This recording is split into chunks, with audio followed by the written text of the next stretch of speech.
Hello viewers, আসসালামু আলাইকুম। আপনাদের সবাইকে জানাই আরপি কম্পিউটার থেকে আন্তরিক শুভেচ্ছা ও অভিনন্দন। তো আজকে আপনাদের দেখাবো কমফোর্টার, খুবই ভালো মানের 100% কোয়ালিটি আমাদের সেই কমফোর্টার। আমাদের এই কমফোর্টার খুবই ভালো মানের, একেবারে 100% টুয়েল কটন কাপড় দিয়ে তৈরি করা।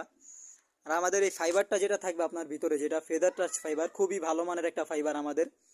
তো আপনারা যারা এই কমফোর্টারটি অর্ডার করতে চান, আমাদের দেওয়া ভিডিও স্ক্রিনে নাম্বার দেওয়া থাকবে, ইমো হোয়াটসঅ্যাপে যোগাযোগ করে আমাদের সাথে অর্ডার করতে পারবেন। আর আপনারা চাইলে প্রত্যেকটা কমফোর্টারের সাথে এভাবে সেট মিলিয়ে নিতে পারবেন। আপনার বালিশের কাভার, আপনার মাথা বালিশের কাভার, কোল বালিশের কাভার, চাদর, বেডশিট আপনারা একেবারে ম্যাচিং করে নিতে পারবেন। আমরা কয়েকটা কালার দেখিয়ে দিচ্ছি আপনাকে। এই দেখেন আমাদের কয়েকটা কালার। এই একটা কালার খুবই সুন্দর একটা কালার। আমাদের এটা কিন্তু 100% কটন সুতির কাপড় দিয়ে তৈরি করা, টুয়েল কটন কাপড় তৈরি করা আমাদের এই কমফোর্টার। আপনারা চাইলে এটাকে ওয়াশও করতে পারবেন, রং কষ কোনোটাই উঠবে না আপনার। খুবই 100% গ্যারান্টি থাকবে আমাদের এই রং কষে। তো আজকের জন্য ভিডিওটি এই পর্যন্তই।